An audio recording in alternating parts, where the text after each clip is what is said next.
Okay, so yesterday we discussed about what is the concept regarding machine.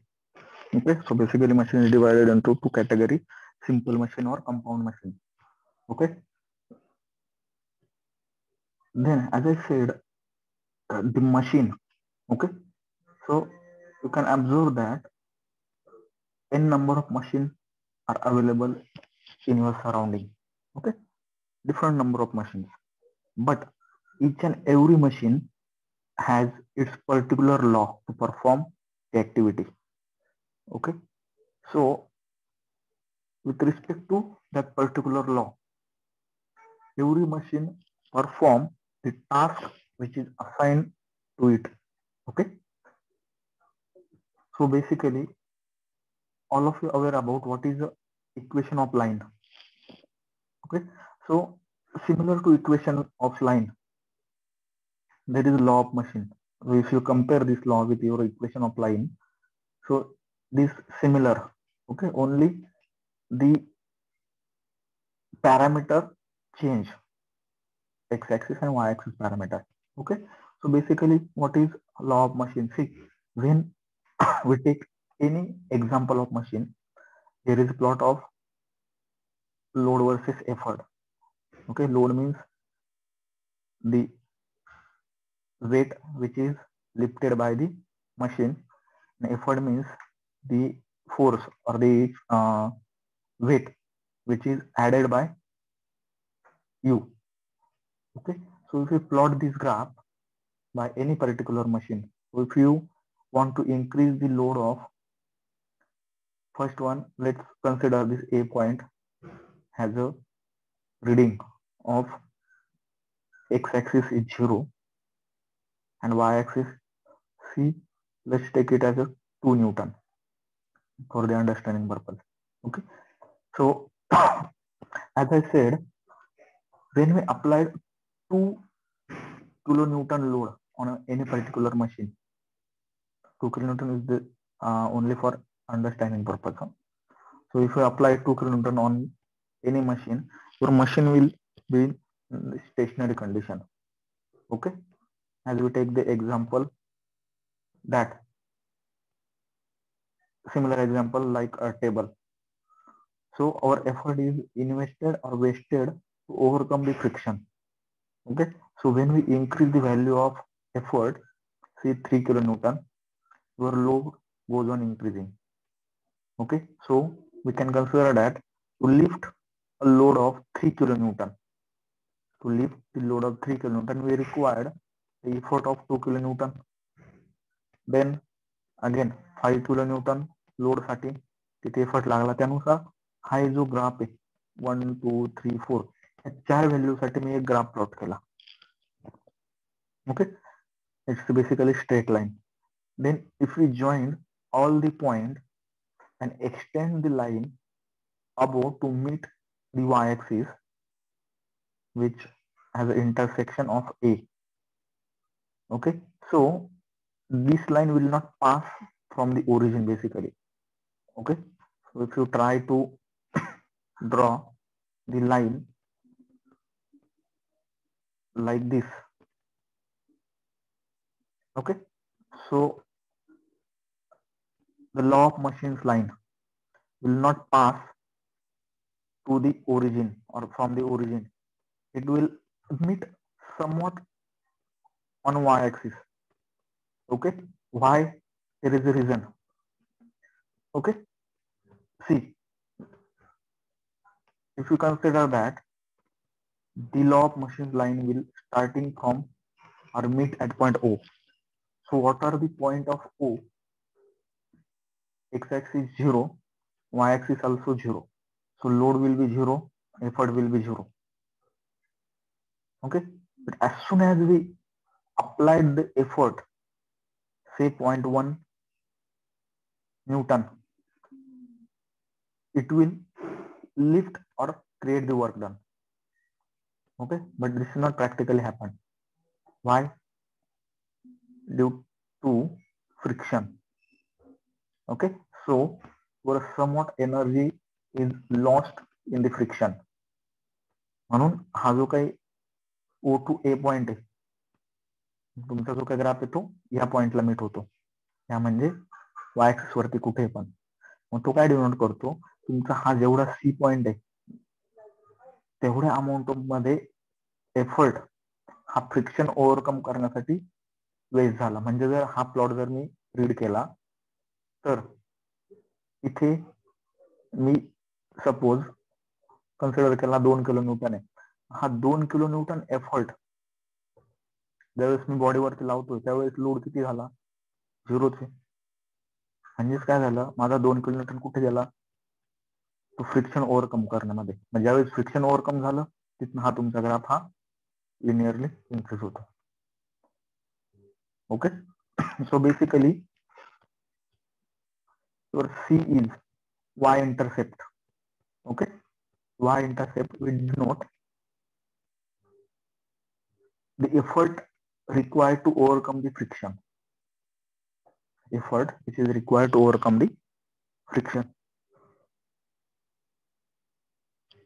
तो झाला तुमचा y-intercept C. Then M is slope. Slope of any 2 point, either first or second or third. Okay, यांचा जो काही slope असेल तो असेल तुमचा M. मग यावरनं मी एक कॉन्स्टंट ग्राफ तयार केला, की इक्वेशन तयार केलं, P is equal to MW plus C. P is equal to MW plus C.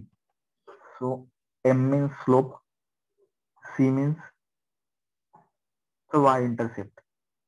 Okay, ह्या दोन्ही कॉन्स्टंट व्हॅल्यू असतील आणि तुमचा P आणि W हा व्हॅरी होईल. मग जर तुम्हाला कॅल्क्युलेशन करायचं असेल, what is the effort required to lift the load of 20 newton. मग त्या केसमध्ये तुमच्याकडे एम ची एक कॉन्स्टंट व्हॅल्यू असेल, सी ची एक कॉन्स्टंट व्हॅल्यू असेल, डब्ल्यू ची व्हॅल्यू फक्त तुम्ही 20 पुट करणार आणि पी ची व्हॅल्यू कॅल्क्युलेट करणार.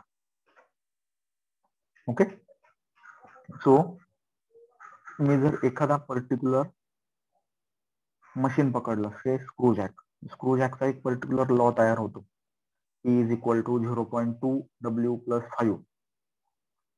हा काय झाला, त्या पर्टिक्युलर स्क्रू जॅकचा एक लॉ झाला. आता लॉचा यूज करून मी काय करणार आहे, त्या पर्टिक्युलर स्क्रू जॅक वरती, आता तुमच्याकडे सपोज जो व्हेकलचा स्क्रू जॅक असेल त्याचा एक काहीतरी लॉ आहे. त्याला जर मला जर त्याची dead end capacity, maximum working capacity जर कॅल्क्युलेट करायची असेल, की तो स्क्रू जॅक मॅक्झिमम किती अमाऊंट ऑफ लोड हा लिफ्ट करू शकतो, ते मला ह्या लॉ ऑफ मशीन मधून करता येईल. किंवा तुम्हाला किती लोड लिफ्ट करण्यासाठी किती एफर्ट लावावा लागेल ते इथनं समजेल. ते तुम्ही प्रत्येक वेळेस त्याच्यावरती लोड लावून बघणार, नंतर कॅल्क्युलेशन करणार, हे प्रॅक्टिकली पॉसिबल नाहीये. ओके, म्हणजेच जर मी टाकलं तिथे डब्ल्यू, तुमच्या व्हेकलचा लोड हा 3 टन आहे, 4 टन आहे, 4 टन साठी मला किती एफर्ट लागेल तो पी तुम्हाला इथे भेटेल. किंवा तुम्ही 20 न्यूटन एफर्ट लावून किती लोड लिफ्ट करू शकता ते तुम्हाला तिथे भेटेल. Okay, so this is your law of machine.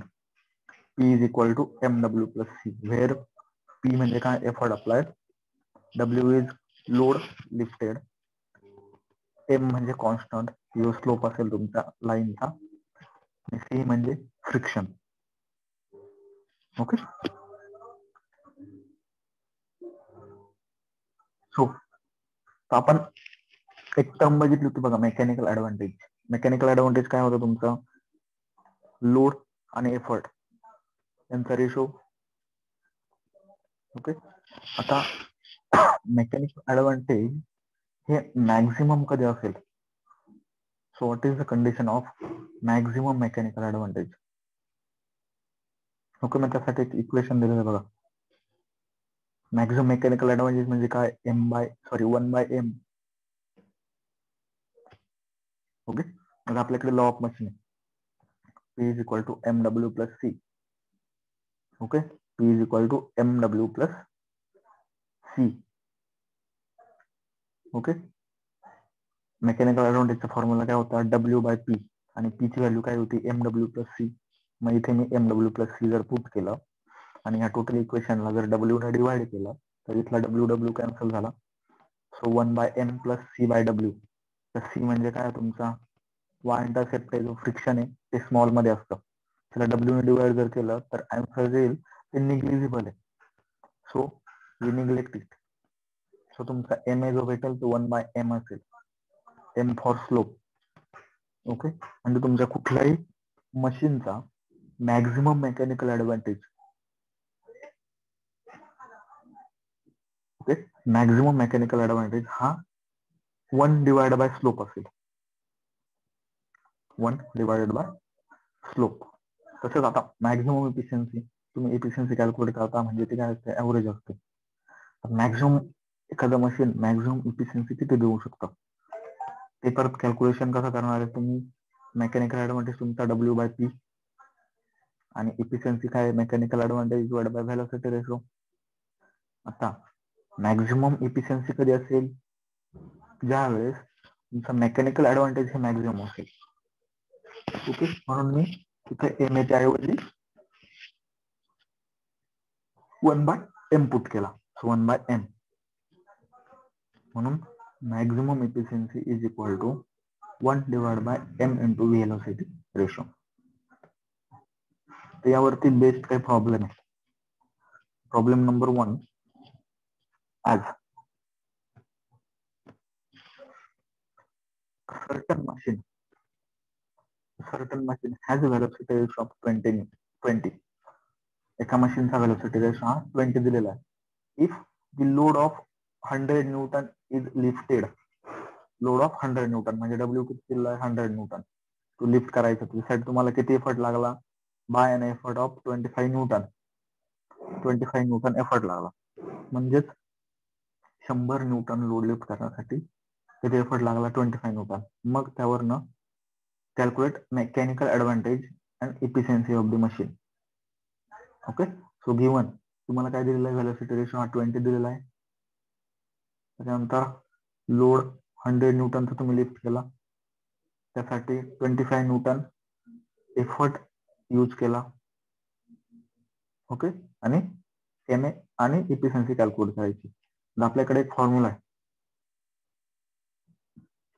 Mechanical advantage is equal to W divided by P. W किती आहे दिलेला, 100 न्यूटनचा लोड लिफ्ट करायचा आहे. किती एफर्ट लागला, 25. म्हणजे तुमचं मेकॅनिकल ऍडव्हान्टेज किती आलं, 4. ओके. आता सेकंड इफिशियन्सी फॉर्म्युला काय, mechanical advantage divide by velocity ratio multiply by 100% इफिशियन्सीसाठी.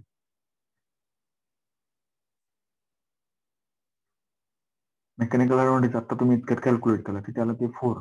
4 divided by velocity ratio तो किती आहे 20.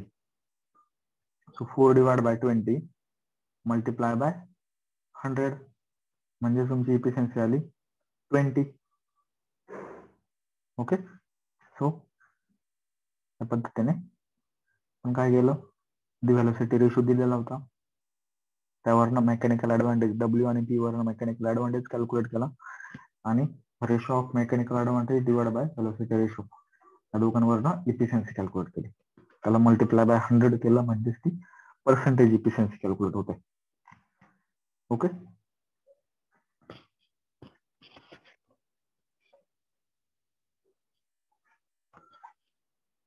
Another one. So in a machine, an effort required to lift a certain load is 200 Newton. In a machine, the effort required to lift a certain load, एक load lift करण्यासाठी तुम्हाला 200 न्यूटनचा effort लागतोय. एक load किती आहे माहित नाही, म्हणजे तुम्हाला डब्ल्यू कॅल्क्युलेट करायचा आहे. एक लोड लिफ्ट करण्यासाठी एफर्ट किती लागतोय 200 आणि इफिशियन्सी दिलेली आहे 60%. आणि आपल्याला आयडियल एफर्ट कॅल्क्युलेट करायचा आहे. तर व्हॉट इज आयडियल एफर्ट, दोन तुम्हाला गोष्टी सांगितल्या होत्या, एक एफर्ट आणि एक आयडियल एफर्ट. आयडियल एफर्ट म्हणजे काय, तिथे फ्रिक्शन नसणार आहे. आयडियल आलं त्या गोष्टीमध्ये फ्रिक्शन नसणार.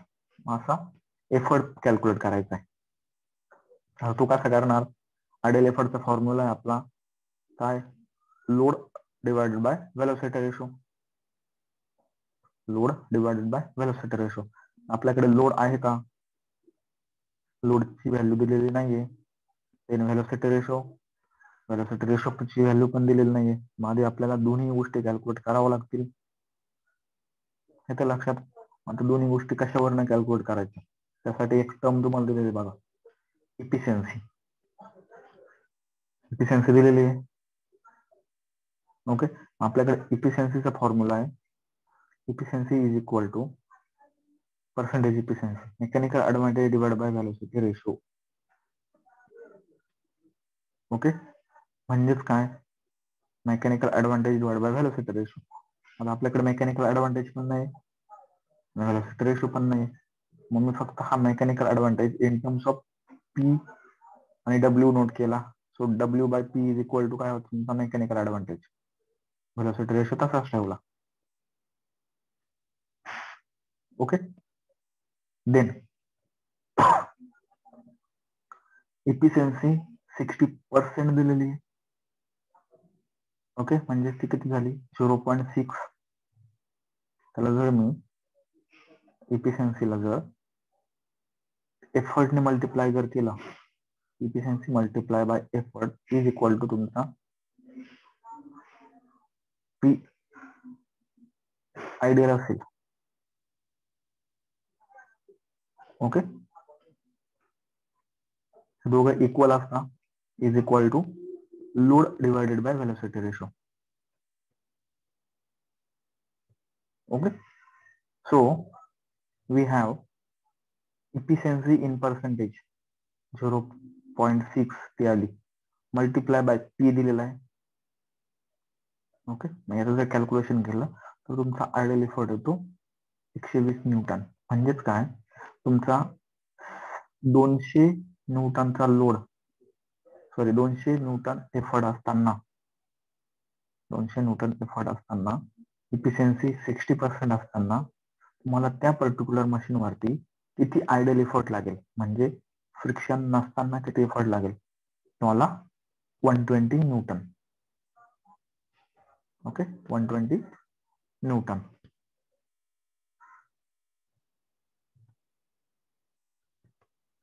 देन अनदर वन, तर इथे लॉ ऑफ मशीन दिलेला बघा डायरेक्टली.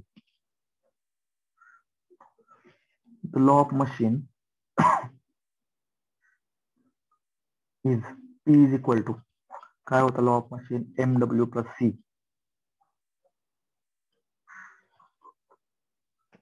MW प्लस C त्याऐवजी इथे कॅल्क्युलेट करून दिलेला आहे, P is equal to 0.02 W plus 30.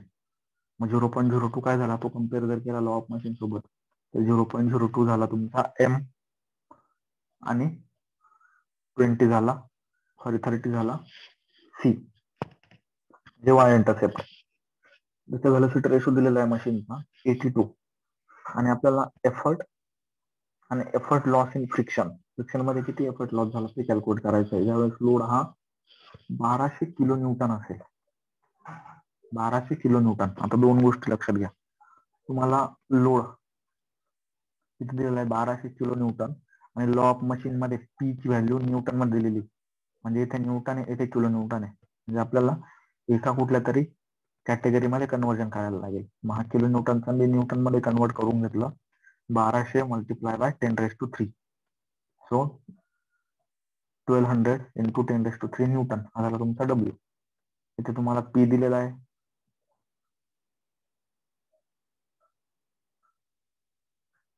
P ची लॉ ऑफ मशीन दिलेला आहे 0.02 डब्ल्यू प्लस 30.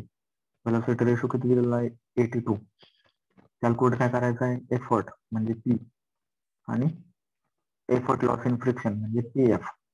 ज्यावेळेस डब्ल्यू हा 1200 इंटू 10⁻³ न्यूटन असेल. ओके, आता इथे पी कॅल्क्युलेट करायचं आहे 1200 साठी, पी कॅल्क्युलेट करायचं आहे 1200 किलो न्यूटन साठी. सिंपल वे, मला इथे पी इज इक्वल टू काय दिलं, 0.02 डब्ल्यू प्लस 30. डब्ल्यू ची व्हॅल्यू किती आहे, 1200 इंटू 10⁻³. ती या फॉर्म्युला मध्ये पुट केली, म्हणजेच तुम्हाला 1200 किलो न्यूटन लोड लिफ्ट करण्यासाठी किती एफर्ट लागेल तो भेटेल. तो किती आला, 24 किलो न्यूटन डिवाइड बाय 1000 केलं तर 24 किलो न्यूटन. म्हणजे एक गोष्ट लक्षात घ्या, 1200 किलो न्यूटन साठी फक्त 24 किलो न्यूटनचा एफर्ट लागतोय. येते लक्षात. आणि सेकंड वन पीएफ. पीएफ म्हणजे काय? Effort loss in friction. मग ते कसं कॅल्क्युलेट केलं? फॉर्म्युला आहे त्याच्यासाठी standard. PF is equal to P minus W divide by V R. हे फॉर्म्युला लर्न करायचे. PF is equal to P minus W divide by velocity ratio. मग पीची व्हॅल्यू तुम्ही आता इतक्यात कॅल्क्युलेट केली.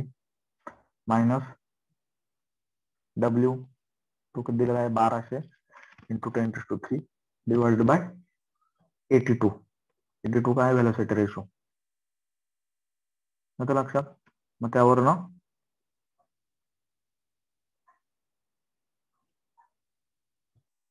पीएफ कॅल्क्युलेट केला. सो किती अमाऊंट ऑफ फ्रिक्शन, किती अमाऊंट ऑफ एफर्ट हा लॉस झाला?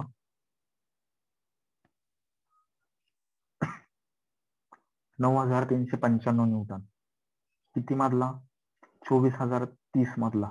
म्हणजे मी इनिशियली हा जेवढा एफर्ट लावलेला असेल 9395, तोपर्यंत तुमचं मशीन स्टेबल असेल. ज्यावेळेस तुमची व्हॅल्यू ह्या 9395 पेक्षा इन्क्रीज झाली, त्यावेळेस तुमच्या मशीन मध्ये ऍक्च्युअली मोशन किंवा मुवमेंट ही स्टार्ट झाली असेल. येतं लक्षात. So this is your friction or effort loss in friction. 9395 Newton. Okay. तर काही केसमध्ये तुम्हाला जसं ह्या केसमध्ये लॉ ऑफ मशीन दिलेला होता, तसं ह्या केसमध्ये लॉ ऑफ मशीन तयार करायचा असतो. काही मशीनचं रिडिंग दिलेलं आहे. तसा एक प्रॉब्लेम जर बघितला, in a machine load of 500 newton was lifted by आणि एफर्ट ऑफ 50 न्यूटन. 500 न्यूटनचा लोड लिफ्ट करण्यासाठी 50 न्यूटन एफर्ट लागतो. परत 750 न्यूटन लोड लिफ्ट करण्यासाठी 60 न्यूटनचा लोड लागतोय. मग त्यावरनं लॉ ऑफ मशीन तयार करायचा. मग तो कसा करणार? बघा, एक टेबल तयार केला की ज्यामध्ये लोड 500 असताना एफर्ट किती लागला? 50. लोड 750 असताना एफर्ट किती लागला? 60. मग आपल्याकडे एक स्टँडर्ड लॉ ऑफ मशीन आहे, P is equal to MW plus C. मग यावरनं जर पहिला व्हॅल्यू जर टाकली, ती किती आहे? 50. ते 50 इज इक्वल टू M. त्याच्यानंतर W 500 प्लस C. एम आणि सी हे कॉन्स्टंट आहे. परत second number 60 effort is equal to M multiply by 750 load C. आता हे दोन इक्वेशन तुमचे तयार झाले. हे दोन इक्वेशन जर तुम्ही सायमल्टेनियसली जर सॉल्व्ह केले तर तुम्हाला एक M ची व्हॅल्यू भेटेल. ओके. मग M ची व्हॅल्यू कुठल्याही एका इक्वेशन मध्ये जर टाकली, इथे 50 is equal to M 0.04 multiply by 500 plus C. मग तुम्हाला इथे C ची व्हॅल्यू भेटेल. आणि आपल्याला लॉ ऑफ मशीन तयार करायचा असतो, म्हणजे काय करायचा असतो? M ची व्हॅल्यू कॅल्क्युलेट करायची असते आणि C ची व्हॅल्यू कॅल्क्युलेट करायची असते. मग तुमचा स्टँडर्ड लॉ ऑफ मशीन काय झाला या मशीनसाठी? ज्या मशीनवरती अशी रिडिंग आली हे दोन्ही, त्याचा झाला P is equal to 0.04 W plus 30 म्हणजे C. आता इथे तुम्हाला दोनच लोड दिलेले. जर तुम्हाला सांगितलं असेल की लॉ ऑफ मशीन तयार करा आणि 1000 न्यूटन साठी किती एफर्ट लागतो तो कॅल्क्युलेट करा. 1000 न्यूटन साठी म्हणजे लोड 1000. मग इथे फक्त 1000 पुट केला डब्ल्यूच्या ऐवजी तर पी भेटेल. पी ची व्हॅल्यू कॅल्क्युलेट करायची असेल किंवा पी दिलेलं असेल त्यावरनं डब्ल्यू भेटेल. म्हणजेच काय झाला? हा एक स्टँडर्ड लॉ तयार झाला. ओके. Standard law of machine. Clear आहे?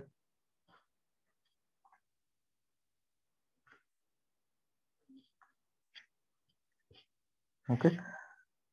दोन इक्वेशन सायमल्टेनियसली सॉल्व्ह केले. त्यात एम आणि डब्ल्यू ची व्हॅल्यू सॉरी एम आणि सी ची व्हॅल्यू कॅल्क्युलेट केली.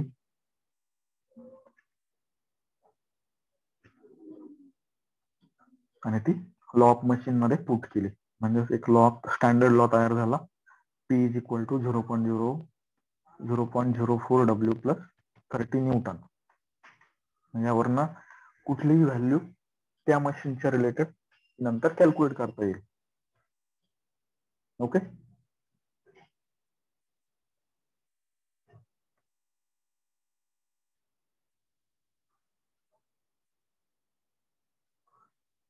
Again, in a machine it was found that Effort is to be moved through a distance of 500 mm to move load by 50 mm. म्हणजेच काय, distance move by effort किती आहे, 500 mm. मग 500 mm जर distance एफर्टनी move केलं त्यावेळेस load किती distance move झाला, distance move by load is 50 mm. तर 50 mm मूव्ह झाला. Okay, using this machine a load of 10 kilonewton was raised by an effort of 1.25 Newton. Okay, या मशीनने लोड किती 10 किलो न्यूटन तो लिफ्ट करतोय, किती एफर्ट लावून 1.25 किलो न्यूटन. मग कॅल्क्युलेट करायचंय काय काय, इक्वेलॉसिटी रेशो, दुसरं mechanical advantage, then efficiency, and the last one effort loss in friction. Effort loss in friction. So first one velocity ratio. आता velocity ratio काय आहे, डिस्टन्स मूव्ह बाय एफर्ट किंवा distance move by load. Okay, distance move bye effort किती दिलेला आहे, 500 divide by 50 म्हणजे तो झाला 10. मेकॅनिकल ऍडव्हान्टेज काय आहे, mechanical advantage equal to W by P. W दिलेला आहे 10, पी दिलेला आहे 1.25. दोघं किलो न्यूटन आहे म्हणून ते कॅन्सल होतील, राहिला 8 म्हणून एम आला 8. नंतर काय, इफिशियन्सी. इफिशियन्सी काय असते तुमची, mechanical advantage divide by velocity ratio. Mechanical advantage calculate केलेलं आहे, इतक्यात 8 आलं ते, आणि velocity ratio 10 multiply by 100% efficiency साठी, म्हणून तो आला 80. Okay, so efficiency 80%. Okay, then effort lost in friction. Friction मध्ये किती अमाऊंट ऑफ एफर्ट लॉस झाला, तर तुम्हाला लास्ट केस मध्ये फॉर्म्युला सांगितला होता, P F is equal to P minus W divide by V R. Okay, म्हणून तो त्यावरनं कॅल्क्युलेट केला, पी ची व्हॅल्यू 1.25 आहे, मायनस डब्ल्यू 10 किलो न्यूटन आणि व्हेलोसिटी रेशो 10.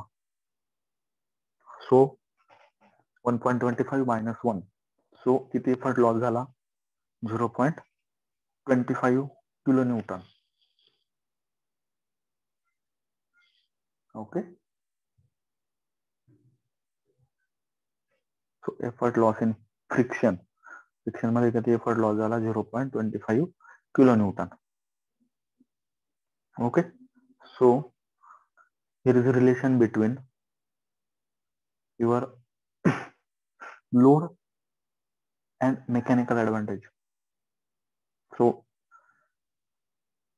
हा जो काही ग्राफ असेल तो ग्राफ एका सर्टन पॉइंट पर्यंत इन्क्रीज होतो, नंतर एक स्टॅबिलिटी येते.